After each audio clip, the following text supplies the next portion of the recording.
আপনার আমলও বরবাদ হয়ে যাবে। যত নামাজ পড়েন, রোজা রাখেন, হজ করেন, ওমরা করেন, দান করেন, সাদাকা করেন, ওয়াজ মাহফিল করেন, ওয়াজ মাহফিল শুনেন, কোরআন তেলাওয়াত করেন, সব বরবাদ হয়ে যাবে এবং আপনি ক্ষতিগ্রস্ত হয়ে যাবেন। আপনার কোনো লাভ হবে না, আখিরাত পুরো বরবাদ হয়ে যাবে। আল্লাহর হক কোনটা? নামাজটা পড়ছেন, একটু ভেজাল ছিল, রোজাটা রাখছেন, ভালো করে রাখতে পারেন নাই, কোরআন তেলাওয়াত করছেন, একটু ভুলভাল হয়ে গেছে, এগুলো আল্লাহ চাইলে মাফ করতে পারেন, আর না চাইলে শাস্তি হতে পারে। এটা আল্লাহ তাআলা নিজের হাতে রাখছেন। আর 3 নম্বর মামলা হলো তাওহীদে যদি ভেজাল থাকে, সেই মামলা। কেউ যদি শিরিক করে যায়, তাহলে এইটার ব্যাপারেও এই হাদিসে নবী সাল্লাল্লাহু আলাইহি ওয়াসাল্লাম বলেছেন যে কিয়ামতের ময়দানে আল্লাহ রাব্বুল আলামিন এই মামলা সম্পর্কে বলবেন, বিনা হিসাবে, বিনা শুনানিতে সরাসরি জাহান্নাম। যদি কেউ শিরিক করে, তাওহীদ এর উল্টাটা হলো শিরিক। তাওহীদের উল্টাটা কি ভাই? শিরিক। আল্লাহ তাআলা সব সহ্য করলেও আল্লাহর সঙ্গে শিরিক করাটাকে আল্লাহ সহ্য করেন। আল্লাহ কোরআনে বলেছেন, ইন্নাল্লাহা লা ইয়াগফিরু আন ইউশরাকা বিহি ওয়া ইয়াগফিরু মা দুনা যালিকা লিমান ইয়াশা। আল্লাহর সঙ্গে যদি কেউ শিরিক করে, আল্লাহ এইটা মাফ করবেন না। তবে শিরিক ছাড়াও অন্য কোনো অপরাধ করলে আল্লাহ যাকে ইচ্ছা তাকে মাফ করে দেন।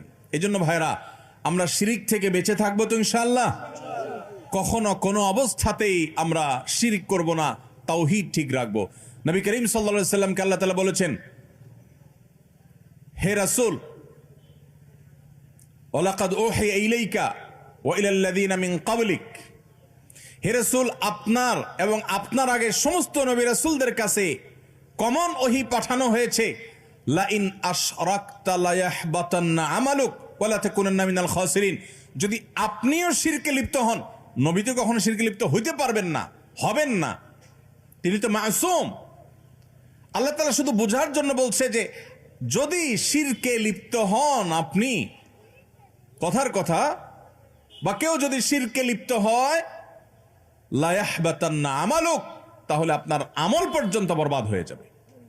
নবীও যদি, নবী শিরকে লিপ্ত হতে পারেন না, যদি শিরকে লিপ্ত হয়, তাহলে আল্লাহ বলেছে আপনার আমলও বরবাদ হয়ে যাবে।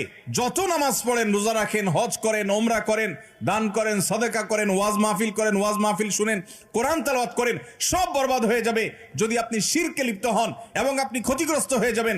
আপনার কোনো লাভ হবে না, আখিরাত পুরা বরবাদ হয়ে যাবে যদি শিরিক হয়। এজন্য তাওহীদ ঠিক রাখতে হবে, শিরিক থেকে বেঁচে থাকতে হবে। নবী করিম সাল্লাল্লাহু আলাইহি সাল্লাম বলেছেন, কোন মানুষ যদি আল্লাহর ইবাদতের মধ্যে কোনো পার্টনার সাব্যস্ত না করে, এখানে যদি কেউ কোনো প্রকার শিরিক না করে, কোনো প্রকার